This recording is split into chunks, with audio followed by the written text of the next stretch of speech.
നമ്മൾ നേരം വിളക്കാൽ ഈശ്വരനെ കാണാനെന്നും പറഞ്ഞ് ആളുകൾ എന്തെന്തെല്ലാം അതൊക്കെ നടക്കട്ടെ. തീർത്ഥയാത്രയോ യാഗങ്ങളോ യജ്ഞങ്ങളോ ഒക്കെ നടക്കട്ടെ. പക്ഷെ ഈ തത്വം പിടിയില്ലെങ്കിൽ ഒരു ഈശ്വരനെയും കാണില്ല, ദുഃഖമൊരിക്കലും അവസാനിക്കുകയുമില്ല. ഈ തത്വം ഗ്രഹിച്ച് നടപ്പാക്കാൻ എന്താ പ്രയാസം?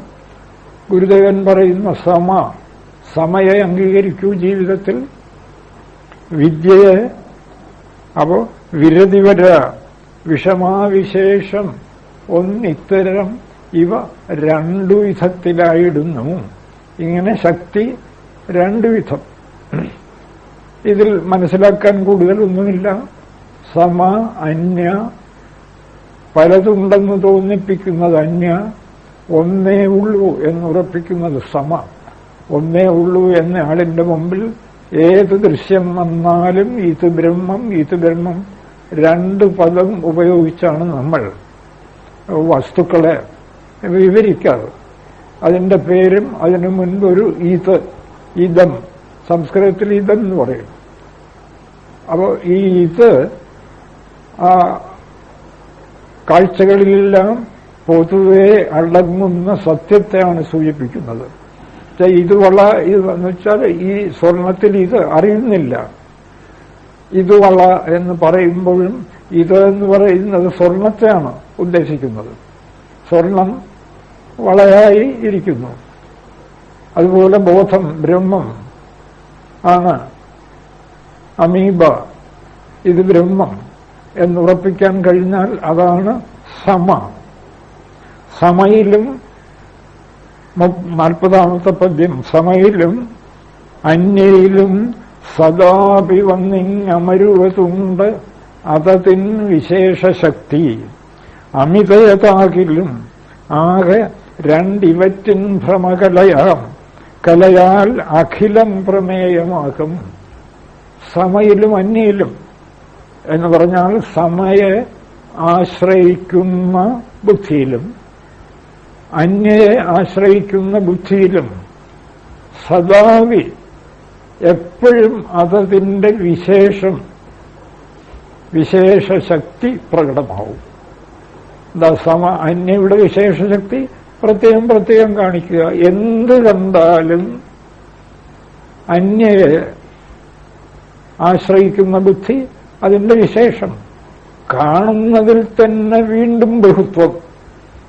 ഇപ്പൊ ഒരു വൃക്ഷത്തെ കണ്ടു, അതിന്റെ കൊമ്പ്, അതിന്റെ ഇല, ഇതില്ല, ഇത് കൊമ്പ്, ഇത് പൂവ്, ഇത് കായ, അങ്ങനെ സദാവി വിശേഷശക്തി അന്യയിൽ വന്നുകൊണ്ടേയിരിക്കും.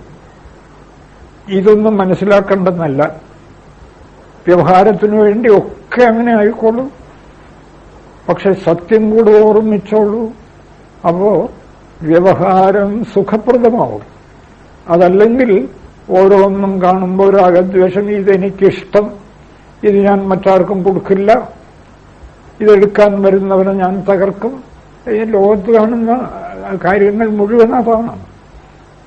അതൊക്കെ വസ്തുവാണ് എന്ന് തോന്നിപ്പോയാൽ കടുത്ത രാഗദ്വേഷങ്ങൾ, പിന്നെ ജീവിതം രാഗദ്വേഷങ്ങളിൽ കിടന്ന് പെടയുക, അല്ലാതെ എന്താ സാധ്യം? അപ്പോ അന്യയിലും എന്ന് പറഞ്ഞാൽ അന്യയെ അംഗീകരിക്കുന്ന ബുദ്ധിയിലും സദാ വിശേഷശക്തി വന്നമരുന്നുണ്ട്. എന്ത് കണ്ടാലും ഒരു പേരിനെ ആശ്രയിച്ചത് വസ്തുവാണ് എന്ന് തീരുമാനിക്കും. രണ്ടിലും, സമയിലും അന്യയിലും. നേരെ കുറച്ച് സമയെ ആശ്രയിച്ച ആളായാലോ എന്ത് കണ്ടാലും, ഒരു മരത്തിൽ തന്നെ തടി കണ്ടു, വിരോധമില്ല, തടി അത് കൈകാര്യം ചെയ്യാം. പക്ഷെ അപ്പോഴൊക്കെ ഇത് ബ്രഹ്മമാണ്, ഇതൊരു കളിയാണ്, ഇവിടെ വസ്തു രണ്ടില്ല എന്ന് അദ്ദേഹത്തിന് നല്ല ബുദ്ധിയിൽ ആ വ്യവസായാത്മിക ബുദ്ധി മാറാതെ നിൽക്കും. അത് ഉറപ്പുവന്നാൽ ബ്രഹ്മനിഷ്ഠ. ഏത് പദാർത്ഥമോ കാണട്ടെ, അതിലെന്തെല്ലാമോ പിരിവുകളുണ്ടെന്ന് തോന്നട്ടെ, ഒക്കെ അദ്ദേഹത്തിന് ബ്രഹ്മം മാത്രം. അപ്പോൾ അത് ശീലിക്കുന്നയാൾ അദ്ദേഹത്തിലും സദാവി എപ്പോഴും, ഇവിടെ കാഴ്ചകൾ നിരവധിയല്ലേ, അപ്പോൾ എങ്ങോട്ട് തിരിഞ്ഞാലും കാഴ്ചകൾ. പക്ഷെ സമയം അംഗീകരിച്ച ആളിന് എങ്ങോട്ട് തിരിഞ്ഞാലും ഒന്നിൽ എന്തെല്ലാം പിരിവുകളുണ്ടെന്ന് തോന്നിയാലും, നല്ലതോ ചീത്തയോ സുന്ദരമോ വികൃതമോ എന്ത് കണ്ടാലും അതിന്റെ വിശേഷം, അതായത് ബ്രഹ്മം ഒന്നേ ഉള്ളൂ, വിശേഷം ഒന്നേ ഉള്ളൂ. എന്താ ഭാഗവതത്തിലും മറ്റും യുദ്ധത്തിൽ പോലും ഖഡ്വാങ്കൻ എന്ന ചക്രവർത്തി രാജ്യം ഭരിച്ചുകൊണ്ടിരിക്കവേ തന്നെ, ഞാനിതെടുത്തു പറയുന്നത്, ഇങ്ങനെയായാൽ വ്യവഹാരത്തിന് ബുദ്ധിമുട്ട് വരില്ലേ സാർ? ഒരു ബുദ്ധിമുട്ടുമില്ല. ഇത് അത്യന്തം രഹസ്യമായ നമ്മുടെ ഒരു മാനസിക പ്രക്രിയ. താല്പര്യമുള്ളവരോട് പറയാം, അല്ലാത്തവരോടൊന്നും നമ്മൾ പറഞ്ഞു നടക്കുന്നില്ല. ആ മാനസിക പ്രക്രിയയ്ക്ക് എന്താ തടസ്സം? വ്യവഹാരം വേറെ, നാടകം. നമ്മൾ ഇന്നലെയൊക്കെ പറഞ്ഞതുപോലെ രാമൻപിള്ളയ്ക്ക് ഞാൻ രാമൻപിള്ളയാണെന്ന് ഒരു നിമിഷം വിട്ടുപോകാതെ ഉറപ്പ്. പക്ഷെ രാവണ വേഷം കെട്ടി വേഷത്തിനനുസരിച്ച് ഗംഭീരമായി കളി. എന്താ ചക്രവർത്തിമാർ, ജനകൻ, അതുപോലെ ഖഡ്വാങ്കന് ഇന്ദ്രൻ അസുരന്മാരെ ജയിക്കാൻ വേണ്ടി ഭൂമിയിൽ നിന്നും ഖഡ്വാങ്കനെ സ്വർഗത്തേക്ക് വിളിച്ചു. ഇന്ദ്രന് ജയിക്കാൻ കഴിയാത്ത യുദ്ധം ഖഡ്വാങ്കനോട് ആവശ്യപ്പെട്ടു ചെയ്ത് അസുരന്മാരെ അമർത്തണമെന്ന്. അദ്ദേഹം അവിടെ പോയി യുദ്ധം ചെയ്ത് ജയിച്ചു. ഒടുവിൽ ദേവന്മാർ എന്തു വേണോ കൊടുക്കാമെന്ന് പറഞ്ഞു. ദേവൈഹി കാമവരോ ദത്തോ, ദേവന്മാർ എന്തു വേണോ, ഈ സ്വർഗം മുഴുവൻ അങ്ങയുടെ വകയാണ്, എടുത്തോളൂ, ഒന്നും വേണ്ട എന്ന് പറഞ്ഞ് അദ്ദേഹം കൊട്ടാരത്തിൽ വന്നു. എന്നിട്ട് അദ്ദേഹം പറയുന്നു, ന ബാല്യേപി മധുർമഹ്യം അധർമ്മേ രമത്തെ ക്വചിത്. കുട്ടിക്കാലം മുതൽ അദ്ദേഹത്തിന് ഈ ഉറപ്പാണെന്നാണ്. നാഹം, അച്യുതനെ അല്ലാതെ ഞാൻ മറ്റൊന്നിനെയും കുട്ടിക്കാലം മുതൽ കണ്ടിട്ടില്ല എന്നാണ്. ഖഡ്വാങ്കന്റെ സ്ഥിതി അതാണ്. അപ്പോൾ എന്തുകൊണ്ട് പാടില്ല? യുദ്ധത്തിൽ പോലും അദ്ദേഹം അതേ കണ്ടുള്ളൂ. യുദ്ധം ചെയ്തു, ഗംഭീരമായിട്ട് ശത്രുക്കളെ ജയിച്ചു, അനേകം പേരെ കൊന്നു. ആര് കൊന്നു? ഒരു കൊല്ലലുമില്ല. കൊല്ലുമ്പോഴും താൻ അയക്കുന്ന നാഹം ഉത്തമശ്ലോക ബാല്യേപി നാഹ ഉത്തമശ്ലോകാദന്യ കിഞ്ചന വസ്തുഹം. ആ ഉത്തമശ്ലോകനെ അല്ലാതെ യുദ്ധം ചെയ്യുമ്പോൾ പോലും ഞാൻ മറ്റൊന്നിനെയും കണ്ടില്ല. അലറി ചാടുമ്പോഴും രാമൻപിള്ളയെ മാത്രമേ കാണുന്നുള്ളൂ. രാവണനെ ലേശം പോലും കാണുന്നില്ല. എന്തുകൊണ്ട് പാടില്ല? ഞാനിത് ഇത്ര വിസ്തരിക്കുന്നത് പലരുടെയും വിചാരം, ഈ തത്വം ഉറച്ചുപോയാൽ പിന്നെ നമ്മുടെ കർമ്മമൊക്കെ എങ്ങനെ സാർ? അതിഗംഭീരം, ആനന്ദിച്ചുകൊണ്ട് ഒന്നാന്തരം ഒരു നാടകം പോലെ നമ്മുടെ ജീവിതത്തെ ഗംഭീരമായി അഭിനയിച്ച് സഫലമാക്കാൻ ഒരു ക്ലേശവുമില്ല. അതാണ് സമയിലും അന്യയിലും സദാവി ഒന്നിങ്ങ് അമരുവതുണ്ട് അതതിൻ വിശേഷശക്തി. സമയെ ആശ്രയിച്ച ബുദ്ധിയിലും അതിന്റെ വിശേഷശക്തി ബ്രഹ്മം. സദാവി വെച്ചാൽ എങ്ങോട്ട് നോക്കിയാലും അത് തന്നെ ബ്രഹ്മം. സദാവി അമരുവതുണ്ട്. അതുപോലെ അന്യയെ ആശ്രയിക്കുന്ന ബുദ്ധിയിലും എവിടെയും നാമരൂപങ്ങൾ ഇതാണ് പ്രത്യേകം കണ്ട്, ഇത് പക്ഷി, ഇത് മൃഗം, ഇത് മനുഷ്യൻ, ഇത് ചന്ദ്രൻ, ഇത് സൂര്യൻ, ഓരോന്നിനെയും കണ്ട് നാമരൂപങ്ങൾ പ്രത്യേകം വസ്തുവാണെന്ന് കരുതി അന്യയിലും സദാവി അതിന്റെ വിശേഷം വന്നമരും. അപ്പൊ ഈ അന്യയെ ആശ്രയിക്കുന്ന ആളിന് ഒരിക്കലും ഒരു സ്വസ്ഥതയും ഉണ്ടാകാൻ സാധ്യമല്ല. അതാണ് ഈ ലോകത്ത് കാണുന്ന അസ്വസ്ഥതയുടെ മുഴുവൻ ഹേതു. അമിതയഥാകിലും ഈ രണ്ട് ശക്തികളുടെയും വിശേഷങ്ങൾ, രണ്ട് ശക്തികളും അളവില്ലാത്തതാണ്. സമയുടെ ശക്തിക്കും അളവില്ല. കാരണം ബ്രഹ്മത്തിന് ആദിയോ മധ്യമോ അന്തമോ ഇല്ല. അങ്ങനെയുള്ള ബ്രഹ്മത്തെയാണ് എവിടെയും കാണാൻ ശ്രമിക്കുന്നത്. അവിടെയും അളവില്ല. ഒന്നിനെയേ കാണുന്നുള്ളൂ. പക്ഷേ അനന്തമായ ഒന്നിനെ, അനാദിയായ ഒന്നിനെ, അതുകൊണ്ട് അതിനും അളവില്ല. അമിതയതാകിലും അമിത, അതിത്ര വരെയാണ് എന്നൊന്നും തീർത്തു പറയാനേ സാധ്യമല്ല. ആകെ രണ്ട്, അമിതയാണെങ്കിലും ആകെ രണ്ട്, സമ അന്യ. പലത് കാട്ടുന്നവൾ ഒന്നിനെ തന്നെ കാണിക്കുന്ന ശക്തി സമ ഒന്നിനെ തന്നെ കാണിക്കുന്ന ശക്തി, അന്യ പലതിനെ കാണിക്കുന്ന ശക്തി.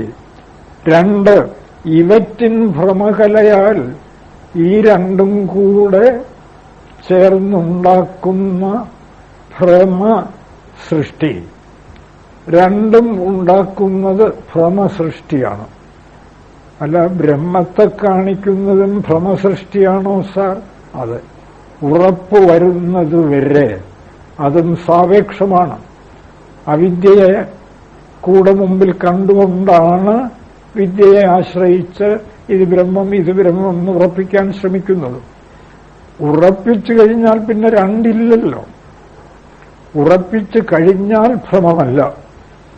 നമ്മൾ വീട്ടിലെത്തുന്നതുവരെ വീട്ടിൽ എത്താൻ അംഗീകരിക്കുന്ന ഏത് ഉപായവും വീടല്ല.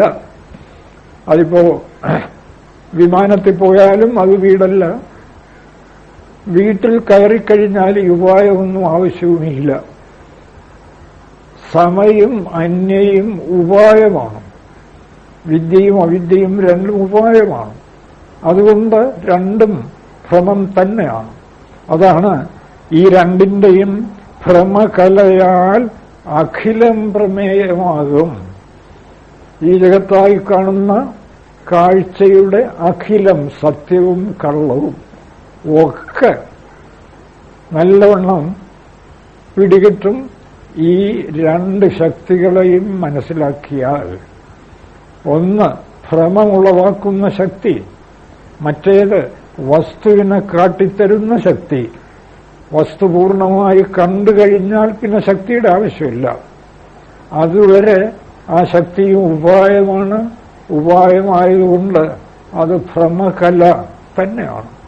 ഈ രണ്ടിന്റെയും ഭ്രമകല, ഭ്രമ സൃഷ്ടി, ജഗത്തായി കാണുന്ന സകല കാഴ്ചകളുടെയും രഹസ്യം നമുക്ക് വെളിവാക്കിത്തരും.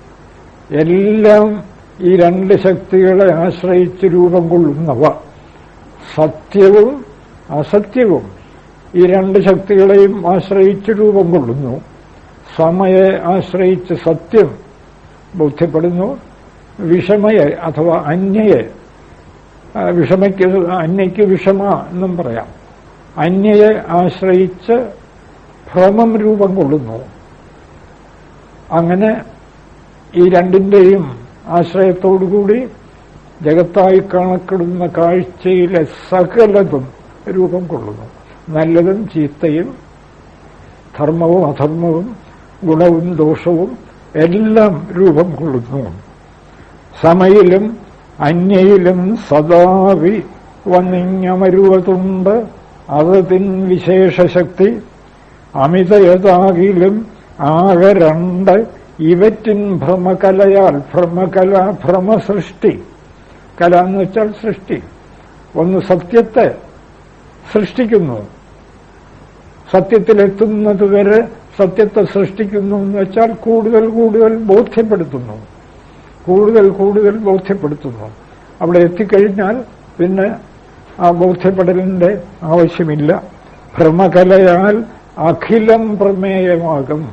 ഈ രണ്ടും കൂടെ ചേർന്ന് സത്യവും അസത്യവും പൂർണ്ണമായി നമുക്ക് കാട്ടിത്തരും, പ്രമേയമാകും, എല്ലാം നമുക്ക് വ്യക്തമായി കാട്ടിത്തരും.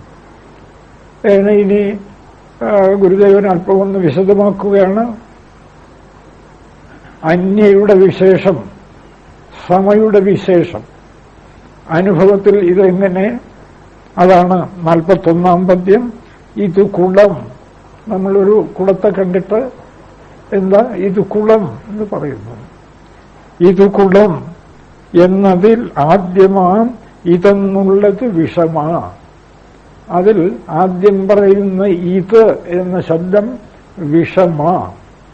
സത്യത്തെയാണ് അത് പരാമർശിക്കുന്നതെങ്കിലും അത് മണ്ണിനെയാണ് പരാമർശിക്കുന്നത്. ഇത് കുടം. പക്ഷെ കുടം എന്ന് ധരിക്കുന്നത് കൊണ്ട് ആ ഇത് മണ്ണാണെന്നുള്ളത് അറിയുന്നേയില്ല. അപ്പോ സത്യത്തെ പോലും അന്യയാക്കി സംസാരിക്കുകയാണ്. ഇത് കുടം. ഇത് കുടമെന്നതിൽ ആദ്യമാം ഇതെന്നുള്ളത് വിഷമാ. എന്താ? കുടം എന്ന് നാമരൂപങ്ങൾക്ക് പ്രാധാന്യം നൽകി വസ്തുവിനെ മറന്ന് ആ കാഴ്ചയെ വിവരിക്കുന്നത് കൊണ്ട് ഇത് എന്നുള്ള പദം കൊണ്ട് അദ്ദേഹം സത്യത്തെ കാണുന്നതേ ഇല്ല. അതുകൊണ്ട് ആ ഇത് വിഷമാ.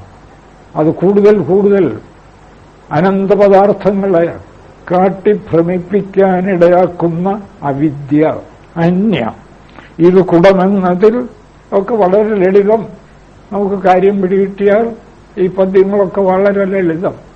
ഇത് കുടമെന്നതിൽ ആദ്യമാം ഇതെന്നുള്ളത് വിഷമ. അന്യ. വിഷമെന്ന് വെച്ചാൽ അന്യ. കുടമോ വിശേഷമാകും. അവിടുത്തെ അറിവിന്റെ വിശേഷമാണ് കുടം. ഇത് കുടം. അപ്പുറത്തിരിക്കുന്നു ഇത് കലം. അങ്ങനെ പോവും. ഇത് ചട്ടി. ഒക്കെ മണ്ണാണ്. പക്ഷേ ആ മണ്ണിനെ വിസ്മരിച്ചിട്ട്, സത്യത്തെ വിസ്മരിച്ചിട്ട്, നാമരൂപങ്ങളെ സത്യമെന്ന് ഭ്രമിച്ച് അതൊക്കെ വസ്തുവാണെന്ന് കരുതുന്നു. ഇതാണ് ഭ്രമം. വസ്തുവിനെ അറിയാത്തിടത്തോളം ഭ്രമം.